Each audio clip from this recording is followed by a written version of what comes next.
iPad 10 generation versus iPad Air 6th generation या फिर M2 कह सकते हो इसको। मुझे पता है बहुत टाइम से तुम इस वीडियो का वेट कर रहे थे, तो आज फाइनली ले आए भाई। तो भाई आज इन दोनों को भिड़वा के सारा फैसला कर देंगे कि भाई इन दोनों में से कौन सा ज्यादा बेटर है। और इनकी कीमत की बात करें तो भाई ये 30,000 का है और ये भाई ऑलमोस्ट 60,000 का, तो मतलब प्राइस में तो भाई डबल है भाई ये। अब फीचर्स में डबल है या नहीं ये हम चेक करेंगे इस वीडियो में। और एक इंपॉर्टेंट बात, इन दोनों के डेडिकेटेड रिव्यू चैनल पर ऑलरेडी है, तो आई बटन या डिस्क्रिप्शन पे लिंक मिल जाएगा। इस वीडियो के बाद आराम से चेक कर लेना। तो अभी फटाफट सब्सक्राइब करो और वीडियो में चलो। तो अब इन दोनों ही iPads के बॉक्स कंटेंट की बात करें तो दोनों के अंदर सेम चीजें मिलती है हमें। एक 20 वॉट का अडेप्टर, एक Type-C to Type-C वाली ब्रेडेड केबल मिलती है और कुछ पुस्तकबाजियां, मतलब बेसिकली सब चीजें सेम है। अगर इनकी अनबॉक्सिंग देखनी है तो वो इनकी डेडिकेटेड वीडियो में तुम्हें दिख जाएगी। बाकी कलर ऑप्शंस की अगर बात करें तो अपना जो iPad Air है ना, इसके अंदर भाई काफी सटल, काफी लाइट कलर के कलर्स हमें देखने को मिलते हैं अलग अलग शेड में। एंड जो अपना iPad 10 जनरेशन है इसके थोड़े डार्क टाइप के ऐसे चटकीले कलर्स है, मतलब चंकी टाइप है, वाइब्रेंट से हैं थोड़े कलर्स। हमारे पास एयर के अंदर है लेवेंडर टाइप वाला जो कलर है वो पर्पल शेड में आता है। 10 जनरेशन में ब्लू कलर है और दोनों ही अपने आप में काफी ज्यादा तगड़े लगते हैं भाई, एकदम फुल प्रीमियम है। एंड डिजाइन की बात करें तो दोनों ही देख सकते हो पीछे से बिल्कुल सिमिलर दिखते हैं भाई। सेंटर में अपना एप्पल लोगो है, नीचे की तरफ iPad की ब्रांडिंग है, एंड टॉप पर अपना कोने में कैमरा लगा हुआ है वर्टिकल पोजीशन में, और उसके नीचे अपना छोटा सा माइक्रोफोन है। एंड बिल्कुल प्लेन फिनिश में आता है ये पीछे से। और दोनों iPads अपने बिल्कुल एकदम एल्यूमिनियम बिल्ड में बने हुए हैं, फुल मेटल बॉडी, और इनके साइज में भी कोई खास डिफरेंस नहीं है, बिल्कुल सिमिलर साइज के हैं भाई। थिकनेस में हमारे पास थोड़ा सा डिफरेंस यहाँ पर आता है। अपना iPad Air जो है वो हल्का सा पतला है, 6.1 mm की थिकनेस है उसकी, एंड iPad 10 जनरेशन की 7 mm है। साइड बाय साइड देख के थोड़ा सा पतला लगता है iPad Air, बट वैसे जनरली तुम्हें पता नहीं चलेगा इतना ज्यादा। मेरा ओपिनियन तो ये है कि भाई मोटाई कम मत करो, बैटरी बैकअप बढ़ा दो,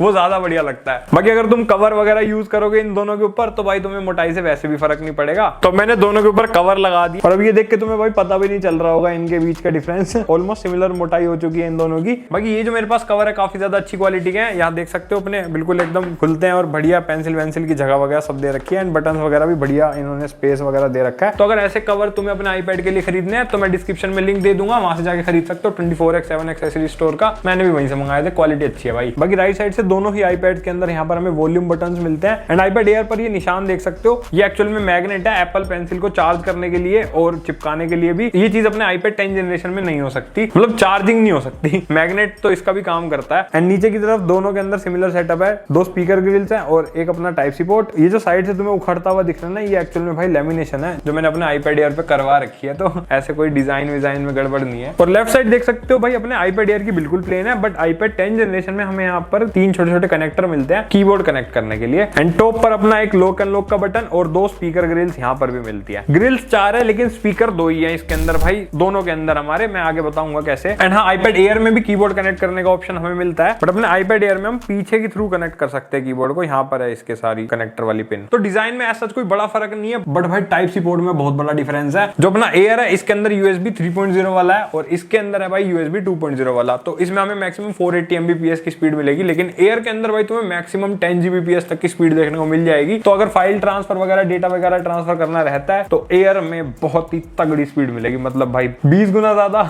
जो चीजें 5 मिनट में करेगा ये भाई 20-30 सेकंड में कर देगा। बाकी ओवरऑल दोनों ही बॉक्सी डिजाइन में आते हैं एंड कंफर्टेबल एर्गोनॉमिक है, तुम्हें यूज करने में बढ़िया लगेंगे, एंड साइज वाइज भी बिल्कुल सिमिलर है। बाकी वेट में थोड़ा सा डिफरेंस है। iPad Air का वेट है भाई 513 ग्राम्स के आसपास, एंड अपने iPad 10 जनरेशन का वेट है 516 ग्राम के आसपास। 3-4 ग्राम का ही फर्क है भाई, वो भी थोड़ा सा थिकनेस की वजह से डिफरेंस आ रहा है भाई। बाकी थोड़ा बहुत हो सकता है इसकी लेमिनेशन की वजह से भी फर्क आ रहा हो, मतलब 5-7 ग्राम 10 ग्राम से ज्यादा का डिफरेंस नहीं है इनमें। एंड सामने की तरफ देख सकते हो कितना डिफरेंस है भाई, बेजल्स में भी बहुत ज्यादा डिफरेंस नहीं है दोनों के। एंड कैमरा अपना दोनों ही iPad में हॉरिजॉन्टल पोजीशन पे है यहाँ पर, और दोनों का माइक भी भाई आगे की साइड ही लगा हुआ है। वैसे एप्पल 10.9 इंच बोलता है उसको और Air को 11 इंच बोलता है, तो ऑन पेपर ही हल्का सा डिफरेंस देखने को मिलता है। बाकी रियल लाइफ में तुम्हें बिल्कुल सिमिलर लगेगा। हल्का सा बेजल कह सकते हो कि Air के अंदर हमें हल्की सी बिल्कुल फर्क दिखता है, बट बहुत ही मिनिमम भाई, मतलब तुम मेजर करोगे तो कुछ फर्क आएगा, एज सच देखने में कोई फर्क नहीं लगता। तो डिस्प्ले की स्पेसिफिकेशन अपने सामने तुम देख सकते हो आ रही होगी, और देख लो भाई इनमें कितना डिफरेंस आता है। अब अगर मोटा मोटा फर्क बताऊं इन दोनों की डिस्प्ले में, एप्पल के हिसाब से इनकी डिस्प्ले में हल्का सा फर्क है। 10 जनरेशन में आती है भाई 10.9 इंचेस की डिस्प्ले और अपने iPad Air में आती है 11 इंचेस की, और सेंटीमीटर में बहुत ही कम डिफरेंस है। एंड रियल लाइफ में भी इतना ज्यादा डिफरेंस नहीं लगता, हल्का फुल्का बेजल्स का फर्क है। Air की बेजल्स थोड़ी सी कम है, इसलिए हो सकता है ये माइनर सा फर्क हो, बट ऐसा यूज करोगे तो तुम्हें कोई डिफरेंस नहीं लगेगा। बाकी कलर्स अपने Air में ज्यादा बेटर आते हैं क्योंकि इसमें P3 गैमेट है और इसके अंदर है भाई 100% sRGB के आसपास। वैसे दोनों के कलर्स बढ़िया मिलेंगे, but side by side compare करते हो तो Air के कलर्स थोड़े से बेटर निकल के आते हैं। मैंने अपने 10 जनरेशन वाली वीडियो में P3 बोल दिया था गलती से, तो वो इग्नोर कर देना। एंड हाँ, अपने एयर की जो डिस्प्ले है वो फुली लैमिनेटेड है। इसका मतलब ये है कि जो डिस्प्ले है वो बिल्कुल एकदम ऐसे जो ग्लास है उसके साथ अटैच है, तो जब यूज करोगे तो बिल्कुल एकदम ऐसे डिस्टेंस पता नहीं चलता। 10 जनरेशन वाला जो आईपैड है वो उसकी डिस्प्ले ग्लास से थोड़ी सी नीचे है। एंड लास्टली अपने आईपैड एयर में एक एंटी रिफ्लेक्टिव कोटिंग आती है, थोड़ी रिफ्लेक्शंस कम हो जाती है, बट अगर स्क्रीन गार्ड लगाओगे तो दोनों की सेम हो जाएगी, तो फिर कोई फर्क बचेगा नहीं। बाकी स्क्रीन गार्ड भी चाहो तो ऑर्डर कर सकते हो, मैं डिस्क्रिप्शन में लिंक दे दूंगा। बाकी आउटडोर के हिसाब से ब्राइटनेस बढ़िया है भाई, 500 निट्स है दोनों के अंदर, तो विजिबिलिटी ठीक मिलती है ऐसे इवनिंग के टाइम पे। एंड अगर धूप ज्यादा हो तो थोड़ी दिक्कत आ सकती है, बट वो दोनों में सिमिलर ही है, तो कोई फर्क नहीं है। और हाँ, दोनों का रिफ्रेश रेट भी बिल्कुल 60 हर्ट्ज का सेम टू सेम आता है, जो कि एप्पल देता नहीं है भाई जान के, क्योंकि प्रो में 120 हर्ट्ज भी तो देनी है, फिर प्रो में क्या देंगे। तो दोनों में 60 हर्ट्ज डिस्प्ले है, तो सेम एक्सपीरियंस मिलेगा भाई। मतलब ओवरऑल बहुत छोटे छोटे डिफरेंसेस है, एज सच डिस्प्ले में कोई बहुत बड़ा डिफरेंस मुझे नहीं लगा, यूज करने में ऑलमोस्ट सेम ही लगता है भाई। बाकी अपने आईपैड एयर के अंदर तुम यूट्यूब पर आराम से 4K 60 HDR पर वीडियोस देख सकते हो। HDR का पूरा सपोर्ट है इसमें, बट आईपैड 10 जनरेशन में नहीं है HDR का सपोर्ट, यूट्यूब में भी नहीं देख सकते, और नेटफ्लिक्स या प्राइम वीडियो पर तो दोनों में ही नहीं है सपोर्ट, वो सिर्फ आईपैड प्रो में आता है। एंड अगर डिस्प्ले आउटपुट लेना चाहते हो तो अपना आईपैड एयर से वायरलेसली तुम 4K तक डिस्प्ले आउटपुट ले सकते हो एयर प्ले के थ्रू। एंड वायर्ड आउटपुट लेते हो तो वो मैक्सिमम 6K 60 FPS तक सपोर्टेड है। एंड 10 जनरेशन वाले आईपैड के थ्रू भी वायरलेसली ले सकते हो, एयर प्ले के थ्रू अगर करते हो तो 4K तक सपोर्ट है इसके अंदर। एंड वायर्ड आउटपुट लेते हो तो 4K 30 तक मैक्सिमम हो पाएगा, एंड 1080 में 60 तक हो जाएगा। एंड अगर कैमरास की बात करें तो दोनों ही आईपैड के अंदर भाई सेम कैमरा सेटअप है, फ्रंट और बैक दोनों, मतलब साइड बाय साइड आप देख सकते हो कि कितना फर्क है, छोटी मोटी चीजों का फर्क है, मैंने हाईलाइट कर दिया यहाँ पे। एंड वीडियो रिकॉर्डिंग के आउटपुट्स भी देख सकते हो कि किन किन आउटपुट में किन किन फॉर्मेट्स में तुम रिकॉर्ड कर सकते हो। और ये जो छोटे मोटे फर्क है इनसे कोई फर्क पड़ेगा भी नहीं भाई, जो मैंने हाईलाइट किया है। तो कैमरा के मामले में दोनों को बिल्कुल सेम मान के चल सकते हो। बाकी यहाँ पर मैं फोटो सैंपल शेयर कर रहा हूँ, साइड बाय साइड देख सकते हो कि दोनों के अंदर हमें कैसी फोटोज निकल के आती है, फ्रंट और बैक दोनों कैमरा से। एंड वीडियो रिकॉर्डिंग भी चेक कर लेते हैं। ये वीडियो रिकॉर्ड हो रही है अपने आईपैड एयर M2 से, क्वालिटी देख सकते हो कैसी आ रही है, माइक भी इसी का यूज हो रहा है, और पास आने के बाद देख सकते हो माइक की क्वालिटी कैसी है। ये अपना 10 जनरेशन फोकस देखो कैसा कर रहा है, कर रहे हैं अपने आईपैड एयर M2 से, ये भी वाइड एंगल पे कर दिया मैंने, फ्रंट कैमरा से रिकॉर्ड हो रही है, क्वालिटी देख लो। एंड माइक की क्वालिटी भी देख सकते हो कैसी आ रही है तो बढ़िया वैसे। तो ये बैक कैमरा की क्वालिटी अपने आईपैड 10 जनरेशन से, और मैं इतनी दूर हूँ तो ऑडियो देख लो कैसा आ रहा है, और पास आने के बाद माइक की क्वालिटी कैसी है ये भी चेक कर लो भाई। कुछ ऐसी अपने फ्रंट कैमरा की क्वालिटी वाइड एंगल पे कर रखा है मैंने, और ये अभी आईपैड 10 जनरेशन से रिकॉर्ड हो रही है, देख सकते हो इसका ऑडियो भी कैसा है, जो भी है चीज तुम्हारे सामने है भाई। और स्पीकर इन दोनों के अंदर बिल्कुल सिमिलर है भाई, छेद तो इनमें 4-4 दे रखे हैं, बट काम दो ही करते हैं, एक लेफ्ट में और एक राइट में। एक बार सुना देता हूँ मैं दोनों की आवाज। तो स्टीरियो सेटअप है, एक यहाँ का स्पीकर बजेगा और एक यहाँ का। तो पहले आईपैड एयर की आवाज सुनो, अब अपने 10 जनरेशन की आवाज सुनो।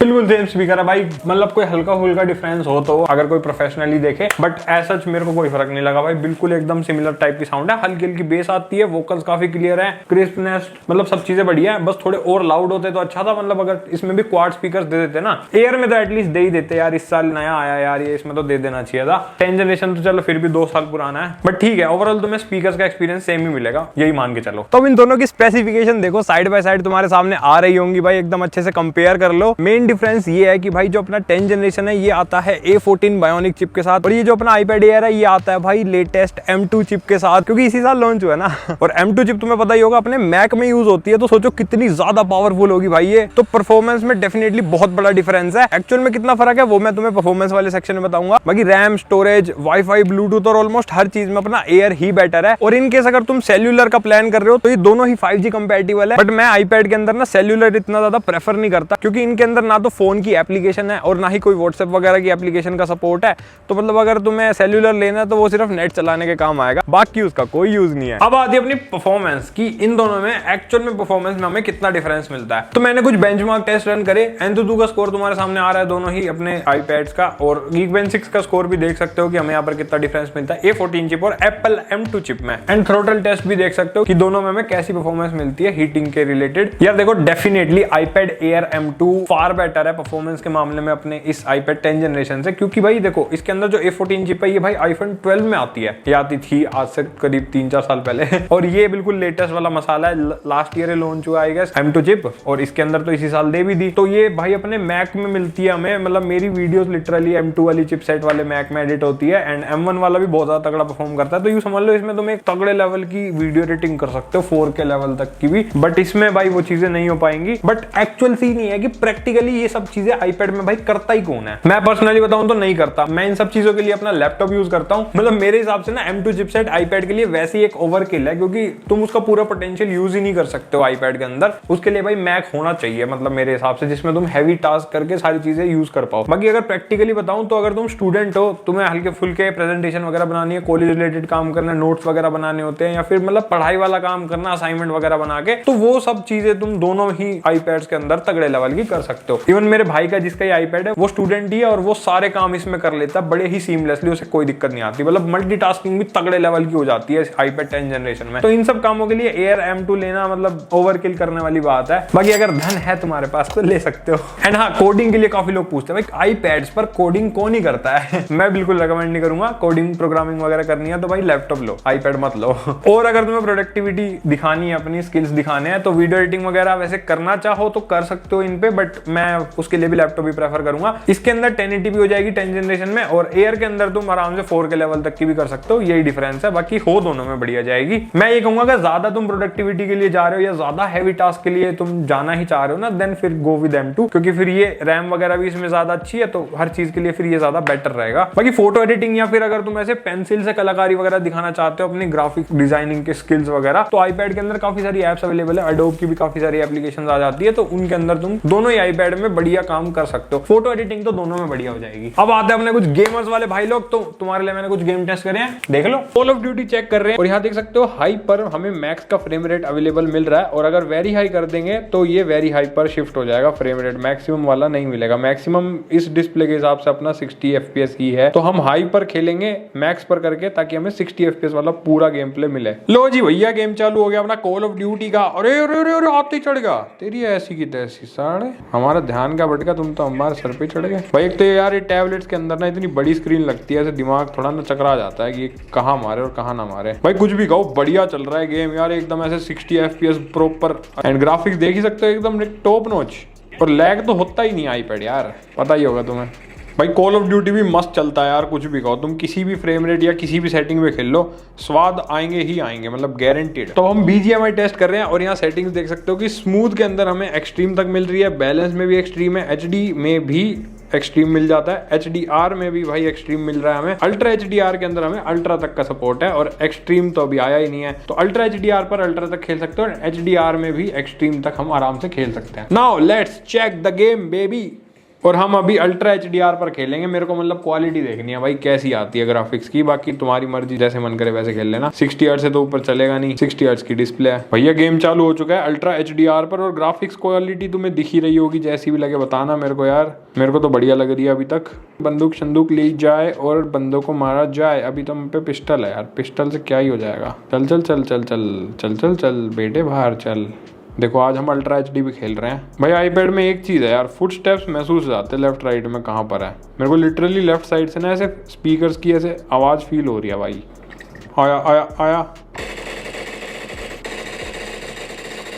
चल साइड हो, पेटी तैयार। अरे तुम्हारे भाई से भिड़ेंगे तो ऐसा ही होगा ना भाई। भाई कुछ भी कहो यार, PUBG खेलने में भी मजा आ गया, एकदम बढ़िया फील आ रही है। पहले हम कॉल ऑफ ड्यूटी टेस्ट कर रहे हैं, एंड यहाँ पर मैक्सिमम तक का हमें प्रीसेट मिलता है, और मैक्सिमम पर हम वेरी हाई तक सेटिंग्स कर सकते हैं, और अगर मैक्स करते हो तो फिर ये ऑटोमेटिकली हाई पे चला जाएगा। तो मतलब अगर FPS ज्यादा चाहिए तो फिर हाई पर ही खेलना पड़ेगा, बाकी मैक्स सेटिंग्स पर वेरी हाई पर हम खेल सकते हैं। तो अब इसी पे ही खेल के देख लेते हैं भाई। तो इस प्रीसेट पर भी भाई बिल्कुल एकदम स्मूथ 60 FPS वाला गेम प्ले मिल रहा है हमें। अब क्योंकि डिस्प्ले 60 हर्ट्ज है तो 60 FPS से ज्यादा तो तुम्हें वैसे भी नहीं मिलेंगे, बट गेम बहुत ही ज्यादा स्मूथ चल रहा है भाई। एक तो स्क्रीन इतनी बड़ी है ना, क्या ही बताऊं मतलब। कॉल ऑफ ड्यूटी तो है भाई मजाक की तरह चलाता है अपना M2 चिप। भाई कुछ भी कहो, मजा तो बहुत आ रहा है। अब हम BGMI खेल रहे हैं, और BGMI के अंदर यहाँ पर हमें ग्राफिक्स के अंदर अल्ट्रा HDR का ऑप्शन मिलता है भाई अपने टैबलेट के ऊपर, एंड अल्ट्रा HDR पर मैक्सिमम अल्ट्रा वाले फ्रेम रेट पर हम खेल सकते हैं। और बाकी अगर तुम्हें एक्सट्रीम का प्रीसेट चाहिए तो वो हमें बैलेंस पर मिल जाता है एक्सट्रीम का प्रीसेट। बाकी अल्ट्रा HDR पर खेलेंगे आज, और एक्सट्रीम HDR अभी कमिंग सून दिखा रहा है। बाकी ये भी काफी ज्यादा तगड़ा लग रहा है देखने पर तो यार। मतलब जो हाईएस्ट सेटिंग पॉसिबल होती है वो हमारे आईपैड में अवेलेबल है BGMI के अंदर। ओहो चमक देख रहे हो भाई साहब, देखो भाई चल तो स्मूथ रहा है गेम। अब अल्ट्रा के अंदर जो तुम्हें FPS मिलते हैं सेम वैसे ही मिल रहे हैं। अगर 60 FPS चाहिए तो एक्सट्रीम पर खेलना पड़ेगा। बाकी यार क्वालिटी देखो ग्राफिक्स की, यार भाई क्या ही क्वालिटी आ रही है। मतलब एक तो बड़ी स्क्रीन, ऊपर से इतनी बढ़िया क्वालिटी, खेलने में भाई अलग ही आनंद आ रहा है। शेडोज वेडोज देखो ना कितनी क्लियर है भाई। अल्ट्रा HDR की ग्राफिक्स भाई टॉप नॉच है, कुछ भी कहो। मुझे सच में ऐसा लग रहा है मैं 4K में गेम खेल रहा हूँ भाई। चलो भैया सर्कल में चलो, भागो भागो भागो। ओ तेरी भाई बंदे हैं यहाँ पे। आईपैड के स्पीकर में एक चीज है भाई, हैप्टिक्स वाला फीडबैक देते हैं, जैसी कुछ आवाज आती गोलियों की, मतलब ऐसे पता चल जाता है काफी हद तक तो स्पीकर से ही गोलियां कहाँ चल रही हैं। अब यहाँ के आसपास झाड़ियों में बंदे छुपे हुए हैं जो कि मुझे दिख नहीं रहे हैं, तो मुझे पता है मरने वाला है हम। हो रहा लो जी, एक की तो बत्ती बन चुकी है। चलिए आगे चलते हैं। अरे ऐसे कैसे छोड़ देंगे बेटा तुम्हें।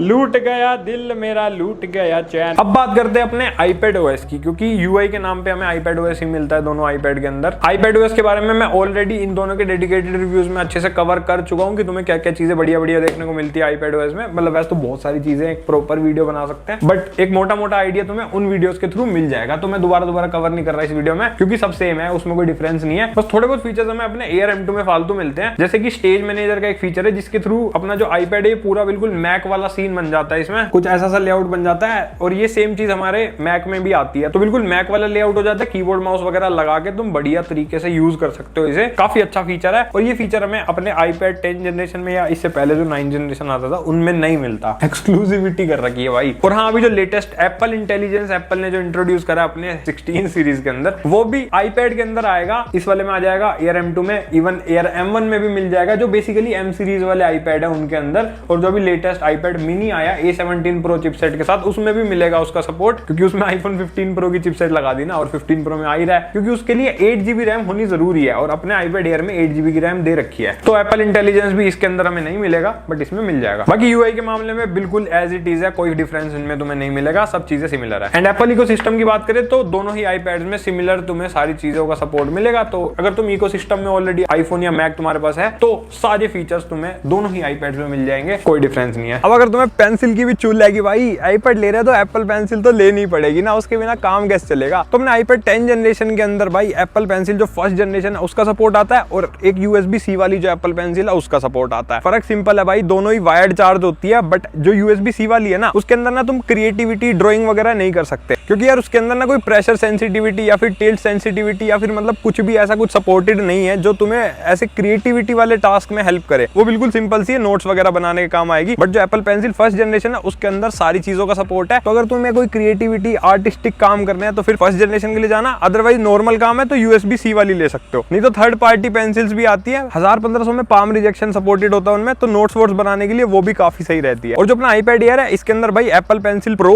और USB-C दोनों का सपोर्ट है, और प्रो वाली तो भाई बिल्कुल एकदम फुल हाई एंड क्रिएटिविटी के काम आती है। मैंने इसकी डेडिकेटेड रिव्यू में बिल्कुल डिटेल में कवर किया था उस वाली पेंसिल का काम, तो इसकी वीडियो चेकआउट कर लेना अगर तुम्हें एप्पल पेंसिल प्रो के बारे में जानना है। बाकी थर्ड पार्टी पेंसिल्स इसके लिए भी आती है, तो मैं जल्दी एक वीडियो लाऊंगा जिसके अंदर सारी पेंसिल्स कंपेयर कर दूंगा। ऐसा कुछ चाहिए तो कमेंट करके बताओ, और फटाफट सब्सक्राइब भी कर लो। बैटरी की बात करें तो दोनों ही iPads के अंदर तुम्हें सिमिलर बैटरी मिलती है, अराउंड 76-7700 mAh की। तो बैकअप भी तुम बिल्कुल सेम एक्सपेक्ट कर सकते हो। एप्पल का कहना है कि तुम्हें 10 आवर्स तक का बैटरी बैकअप मिल जाएगा अगर लगातार यूज करते हो वीडियो प्लेबैक पे, मतलब नॉर्मल यूसेज के ऊपर। मैं सही बताऊं, मैं भाई थोड़ा बीच बीच में यूज करता हूँ, 1-2 घंटा चला लिया फिर रख दिया, तो मेरा 2-3 दिन चल जाता है। दोनों ही iPads का बैकअप बिल्कुल सिमिलर मिलता है, तो यूज टू यूज डिपेंड कर सकता है। बाकी लगातार यूज करोगे तो 8 से 10 घंटे का बैकअप तो आराम से मिल जाएगा दोनों ही iPad के अंदर। अब करते हैं फाइनल बातचीत। कुछ 30,000 का डिफरेंस है इन दोनों की प्राइसिंग में, मतलब अगर ऑफिशियल प्राइस को हम देखें, बाकी वो ऊपर नीचे होता रहता है सेल वगैरह में हर जगह पर। अभी जैसे सेल में ये 28-29,000 में मिल रहा था, और इसका प्राइस कुछ 55,000 या 50,000 के अराउंड भी लोगों को डिस्काउंट काट के मिल रहा था। तो मतलब 20 से 25,000 का डिफरेंस तो हमेशा रहता ही है इन दोनों में। तो अगर इनमें से कोई भी खरीदने का प्लान है और काफी ज्यादा कंफ्यूज हो, मेन ये देखना है कि तुम्हारा यूसेज क्या है। अगर तुम एक स्टूडेंट हो और तुम्हारा बेसिक स्टूडेंट वाला ही यूज है, कोई बहुत ज्यादा तगड़े काम नहीं करने, बहुत ज्यादा हाई एंड चीजें नहीं करनी है, और एक iPad लेना है जिससे तुम्हारे भाई iPad वाली सारी चीजों का तुम्हें एकदम बिल्कुल भरपूर साथ मिल जाए, और कम पैसों में वो सारी चीजें मिल जाए बिल्कुल एकदम नए लेटेस्ट डिजाइन के साथ, क्योंकि एप्पल ने डिजाइन में तो खास चेंज करा ही नहीं है। तो मैं भाई आंख बंद करके तुम्हें ये वाला iPad रेकमेंड करूंगा, क्योंकि भाई 30,000 के अंदर वैसे एंड्रॉइड टैबलेट्स के कंपेयर में थोड़े कम फीचर्स है, बट iPad अगर तुम्हें चाहिए ना, iPad की ताकत चाहिए ये जो iPad में चीजें हो जाती है वो सब तुम्हें करनी है, देन भाई ये मतलब iPad 9 जनरेशन को भूल जाओ भाई, अब वो मत लेना